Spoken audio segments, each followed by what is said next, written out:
మేమేమి బిజినెస్ మ్యాన్లం కాదు బ్రో. డిఫరెంట్‌గా మాట్లాడడానికి, తెలివిగా మాట్లాడడానికి నార్మల్ పీపుల్స్‌మే అని చెప్పేసి వీడియోని ఇక్కడితో ఆపేసి వెళ్ళిపోకండి. వీడియో మొత్తం చూడండి. మీకు ఖచ్చితంగా మంచి ఇన్ఫర్మేషన్ దొరుకుద్ది. సో, ఎలా తెలివిగా మాట్లాడాలో ఈ వీడియోలో తెలియజేస్తాను. ఓకేనా? సో, ఫస్ట్ వచ్చేసి మీ ఫ్రెండ్ అబ్బాయినా, అమ్మాయినా ఒక మంచి డ్రెస్ వేసుకొని వచ్చారు. ఇలా డ్రెస్ వేసుకొని వచ్చిన వెంటనే నీ డ్రెస్ చాలా బాగుంది, లేదంటే నీ షర్టు, నీ ప్యాంటు చాలా బాగుందని చెప్పేసి ఎలా అంటే వాళ్ళకి కిక్ ఏముంటుంది? మామ ఇంతకుముందు నువ్వు ఎన్ని డ్రెస్సులు వేసినా పెద్దగా ఏం కనపడలేదురా, ఈ డ్రెస్లో మాత్రం హీరోలో ఉన్నావు మామ, మస్తు కొడుతున్నావు అని చెప్పేసి ఎలా అంటే మొత్తం మాట ఫ్లాట్ అయిపోతాడు. ఎవరో అమ్మాయి మీ ఫ్రెండ్స్ డ్రెస్ వేసుకొని వచ్చిన తర్వాత నీ డ్రెస్ చాలా బాగుంది అని ఎలా చెప్పేదానికంటే, ఈ డ్రెస్లో నువ్వు భలే ఉన్నావు, నీ కరెక్ట్గా సెట్ అయిన డ్రెస్ ఇది, డ్రెస్లో సూపర్ ఉన్నావు, ఇలాంటి డ్రెస్సులు కొనుక్కో, ఇంకా అందంగా కనిపించు, ఇలా చెప్పడంలో ఎలా ఉంది?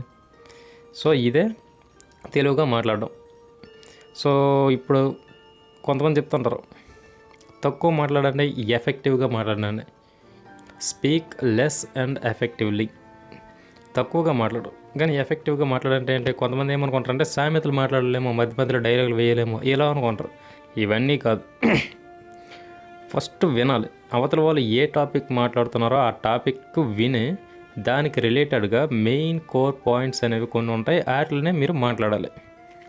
వెంటనే వాళ్ళకి మీరంటే ఎంతో కొంత రెస్పెక్ట్ పెరుగుద్ది. సో నేను చెప్తున్న విషయం చాలా కేరింగ్గా వింటున్నాడు, అలాగే అంతే కేర్ఫుల్గా తను అదే విషయం మీద కొన్ని పాయింట్స్ నాకు చెప్తున్నాడు అని చెప్పేసి ఇంకా ఆ టాపిక్ని, ఆ కాన్వర్జేషన్ని ఇంకా పెంచాలని చూస్తారు. సో ఇక్కడ తెలివిగా మాట్లాడడం ఏముంది బ్రో, వినడమే కదా అని చెప్పేసి అనుకోకండి. వాళ్ళు చెప్పేది వింటూనే మనం తెలివిగా చాలా స్పష్టంగా ఏ టాపిక్ మీద మాట్లాడుతున్నారో ఆ టాపిక్కి సంబంధించి కొన్ని పాయింట్స్ అనేవి, ఇంపార్టెంట్ పాయింట్స్ అనేవి క్వశ్చన్స్ రూపంలో అడగాలి, కొన్ని చెప్పాలి. సో ఇలా తక్కువగా మాట్లాడాలి. సో ఇది సెకండ్ అనుకోండి మీరుగా. ఇక థర్డ్ది వచ్చేసరికి ఇదేంటంటే చాలామంది చెప్పే పని అంటే ఇప్పుడు ఏదైనా ఒక విషయం గురించి మాట్లాడాలి. సో ఆ మాట్లాడేదాన్ని ఒక షార్ట్ అండ్ స్వీట్గా చెప్తే అవతల వాళ్ళకి ఇంట్రెస్ట్ ఉంటుంది. సో ఇలా కాకుండా చాలా వరకు సాగదీసి చెప్తుంటారు, పుణ్యకోటి పురాణాలు ఇలా. సో షార్ట్ అండ్ స్వీట్గా ఎక్స్ప్లెయిన్ చేయడానికి చూడాలి. ఇప్పుడున్న టైంలో ప్రతి ఒక్కరి చేతిలో మొబైల్ ఉంటుంది. మనం ఏదైనా మాట్లాడేటప్పుడు అవతల వాళ్ళు మొబైల్ చూసుకుంటూ ఉంటారు. ఒకసారి రెండుసార్లు చూసుకుంటే పర్లేదు. కొన్నిసార్లు అదే పనికి మనం ఏం చెప్పాలన్నా కానీ వాళ్ళు మొబైల్ చూసుకుంటూ ఉంటారు. సో అప్పుడు మనకు విపరీతమైన కోపం వస్తూ ఉంటుంది. సో ఇదే అవతల వాళ్ళకి కూడా జరుగుతూ ఉంటుంది. అంటే ఇప్పుడు మనం ఒక విషయం చెప్తున్నాం అవతల వాళ్ళకి, ఏంటంటే షార్ట్ అండ్ స్వీట్గా చెప్పకుండా ఎంత పెద్ద స్టోరీ చెప్తున్నాం, వాళ్ళకి విపరీతమైన ఇది చిరాకు వచ్చేస్తూ ఉంటుంది. ఈడేంటే మెయిన్ పాయింట్ చెప్పకుండా సోదంతో చెప్తున్నాను. సో ఇలా అవతల వాళ్ళు ఎప్పుడు ఫీల్ అవుతారో, మనం ఎప్పుడైతే మనం మాట్లాడుతున్నప్పుడు అవతల వాడు మొబైల్ పట్టుకుని అలా పట్టించుకోకున్నాడో మనకి ఎంత కోపం వచ్చిందో అవతల వాడు కూడా ఎంత కోపం వస్తుంది. ఇది మెయిన్ పాయింట్ చెప్పకుండా ఈ సోదంతో చెప్తాను, నా టైం మొత్తం వేస్ట్ చేస్తున్నాను. సో ఫస్ట్ మెయిన్ పాయింట్స్ మీద ఫోకస్ చేయాలి. నువ్వు ఏవైతే మాట్లాడాలనుకుంటున్నావో ఆ మెయిన్ పాయింట్స్ మీద ఫోకస్ చేసి ఫస్ట్ అవి షార్ట్ అండ్ స్వీట్గా చెప్పేయాలి. ఇది ఇంకొకటి ఏంటంటే అవతల వాళ్ళ ఫీలింగ్స్ని అర్థం చేసుకొని ఒక ఎమోషనల్ బాండింగ్తో మాట్లాడడం నేర్చుకోవాలి. అంటే ఏంటి, ఇప్పుడు నీ ఫ్రెండ్, ఆఫీస్ ఫ్రెండ్, లేదా ఆఫీస్లో ఉన్నారు, లేదంటే కాలేజీలో ఉన్నారు, లేదంటే మీ ఇద్దరు లవర్స్ అయినా కావచ్చు. మీరేంటి జస్ట్ వచ్చి ఒకరి పక్కన వాళ్ళు కూర్చున్నారు, వాడుకున్న ఒక ప్రాబ్లం అనేది వాడు చెప్పాడు, ఇంట్లో గొడవ కావచ్చు, సంథింగ్ ఇంకేదైనా కావచ్చు. నువ్వు వెంటనే వదిలేరా ఇప్పుడు అందరికీ ఉండేవే అని చెప్పేసి ఇలా తీసుకున్నాం అనుకో లైట్గా, అవతల చాలా ఫీల్ అవుతాడు, నా ప్రాబ్లం వీడికి ఎంత లైట్గా ఉందేంటి అని చెప్పేసి. సో అలా కాకుండా అవునా అని చెప్పేసి ఒక చిన్న సజెషన్ చెప్పడం, చిన్న ధైర్యం చెప్పడం, ఏదైనా నీకు తెలిసింది ఏదో ఒకటి చెప్పడం, ఇలా చేసామనుకో వాడికి నీ మీద రెస్పెక్ట్ పెరుగుద్ది.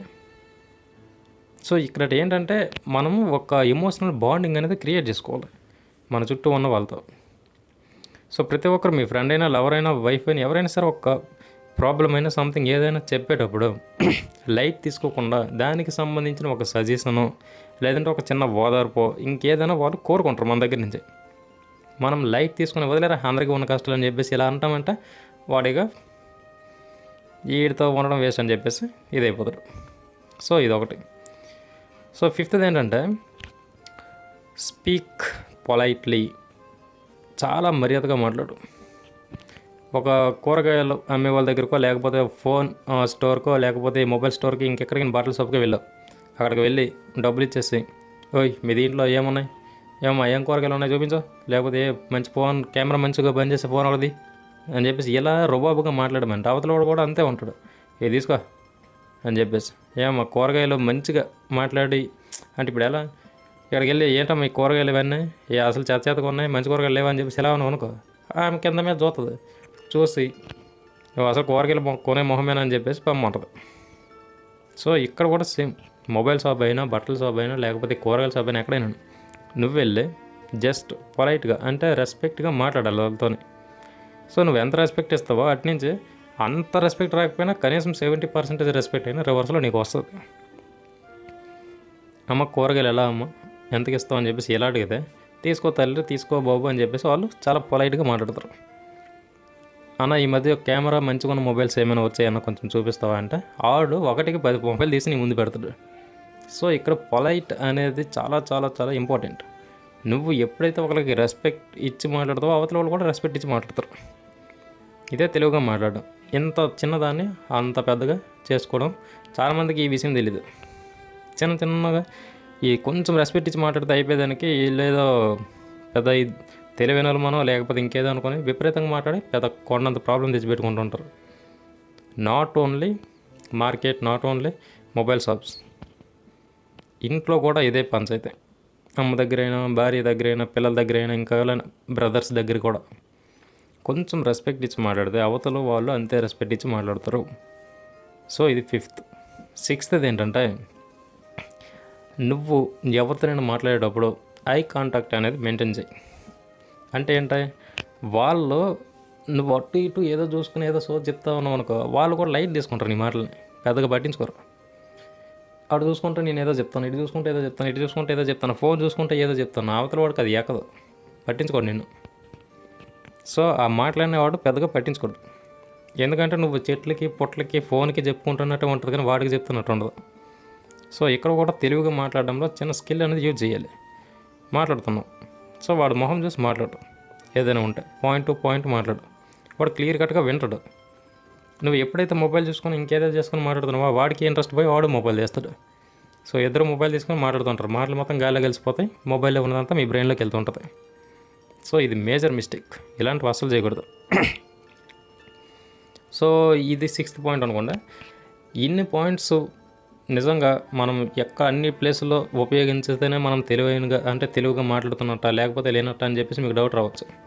సో ప్రతి పాయింట్గా అనేది ఒక సందర్భం ఉంటుంది, ఒక సిచ్యువేషన్ అనేది వస్తుంది. ఆ సిచ్యువేషన్లోనే మనం ఈ పాయింట్స్ని యూజ్ చేసి మాట్లాడాలి. ఇంటికి ఎవరో బంధువులు వచ్చారు, బంధువులు వచ్చిన వెంటనే వాళ్ళని కూర్చోమని చెప్తాం, ఎదురుగా కూర్చుంటాం. వెంటనే మనము వాళ్ళ మీద అటాక్ చేసేటట్టు మాట్లాడకూడదు. మీరు ఏ ఉద్యోగం చేస్తున్నారు, లేకపోతే మీకు శాలరీ ఎంత, లేకపోతే ఇంకేదో ఇది అంటే అదేంటి అని చెప్పేసి మీ జుట్టు ఏంటి ఎలాగైపోయింది మొత్తం ఊడిపోయింది, ఇలాంటి మాట్లాడితే అవతలకి ఏట్రా వీడికి పని పట్టలేదు అంటే ఇవన్నీ మాట్లాడుతానని చెప్పేసి ఒక ఇది వస్తుంది. వచ్చి కూర్చుంటారు కదా, భోజనం చేస్తారా, ఎప్పుడు స్టార్ట్ అయ్యారు, ఎంత టైం పట్టింది, బాగా టైర్డ్ అయిపోయినట్టు ఉన్నారు, ఇలాంటి వాటితో ముందు మనం స్టార్ట్ చేస్తే అవతల వాడికి అమ్మయ్య నా బాగోలు అడుగు అంటే మంచి చెడ్డ అడుగుతాడు, అబ్బాయి చాలా మంచోళ్ళగా ఉన్నాడని చెప్పేసి అనుకుంటారు. ఏంటి సార్ మీరు ఎప్పుడు స్టార్ట్ అయ్యారు సార్, చాలా టైర్డ్ అయిపోయినట్టు ఉన్నారు, తాగడానికి ఏమైనా తీసుకురావాలా, భోజనం ఏమైనా చేస్తారా అని చెప్పేసి ఇలాంటివి అడిగితే అవతల వాడు ఫీల్ గుడ్, మంచిగా ఫీల్ అవుతాడు. మనతో ఇంకా ఎక్కువసేపు మాట్లాడడానికి ఓపెన్ అవ్వడానికి మన మాటకి ఛాన్స్ ఇచ్చినట్టు ఉంటుంది. వచ్చేటతో అంటే మీ జుట్టు ఏంటి సార్ అలాగైపోయింది, అప్పటికంటే ఇప్పుడు ఎక్కువ ఊడిపోయింది, బాగా సన్నగా అయిపోయారు, బాగా లావు అయిపోయారు, ఏం చేస్తున్నారు, ఇవన్నీ అవసరమా. సో ఇలా అడిగి చాలామంది ఏంటో మరి గొప్ప అనుకుంటారేమో తెలియదు కానీ బ్యాడ్ నేమ్ అని తెచ్చుకుంటారు. వీడు 10 మందికి చెప్తాడు, వాళ్ళ ఇంటికి వెళ్ళమంటే ముందు ఇవి అడుగుతారు బాబు అని చెప్పేసి పక్క. సో అందుకే ఇలాంటివన్నీ నేర్చుకుంటే మనకి 10 మందిలో ఒక రెస్పెక్ట్ ఉంటుంది, వీళ్ళతో ఇంకా ఎక్కువ టైం స్పెండ్ చేయొచ్చు, ఇంకా ఎక్కువ మాట్లాడచ్చు అనుకుంటారు. సో ఇలాంటివన్నీ మనం ఫాలో అవ్వాలి ఈ జీవితంలో, లేకపోతే చాలా కష్టంగా ఉంటుంది. చుట్టూ ఉన్న వాళ్ళు అసహించుకుంటా బతికేందుకు. సో అందుకే ఇలాంటి వర్డ్స్ ఇలా మాట్లాడే విధానం ఇలా తెలివిగా మాట్లాడితే చాలా విధాలుగా మనకి ప్లస్ పాయింట్ ఉంటుంది. ఆఫీస్లో కూడా మన బాస్ దగ్గర, మన టీం మెంబర్స్ దగ్గర మంచి పేరు ఉంటుంది, కాలేజీలో కూడా మన ఫ్రెండ్స్ దగ్గర కూడా మంచి పేరు ఉంటుంది, ఇంట్లో కూడా రెస్పెక్ట్ వస్తుంది. సో అందుకే ఈ వీడియో చేయడం జరిగింది. అందరూ తప్పకుండా పాటించండి. సో ఖచ్చితంగా మీకు రిజల్ట్ వస్తుంది. ఓకేనా? Thank you for watching. Have a great day. ఇలాంటి మంచి మంచి వీడియోస్ ఇంకా మీకు కావాలనుకుంటే ఈ చంటి పర్ఫెక్ట్ వీడియోస్ అంటే ఈ ఛానల్ని సబ్స్క్రైబ్ చేసుకుంటే ఇందులో ఫ్యాక్ట్ వీడియోస్ వస్తాయి, మూవీకి సంబంధించిన రివ్యూకి సంబంధించిన ఈ ఫ్యాక్ట్స్ ఉంటాయి కదా కొన్ని ఇవి వస్తాయి. అలాగే పాడ్కాస్ట్ వీడియోస్ ఈ హెల్త్కి సంబంధించి సైకాలజీకి సంబంధించి కూడా వస్తుంటాయి. సో ఖచ్చితంగా మన ఛానల్ని సబ్స్క్రైబ్ చేసుకోండి. అలాగే ఖచ్చితంగా ఒక లైక్ కొట్టండి. లేకపోతే వీడియో అంటే ఒక 10 మందికి వెళ్ళదు. మీరు లైక్ కొడితే ఒక 10 మందికి యూట్యూబ్ సజెస్ట్ చేస్తుంది. ఎలాంటి మంచి వీడియోస్ ఒక నలుగురికి వెళ్ళాలంటే మీలాంటి లైక్ కొట్టాలి. అలాగే సబ్స్క్రైబ్ చేసుకోండి. అందరూ ఆనందంగా ఉండండి. Thank you for watching. Have a great day. Thank you.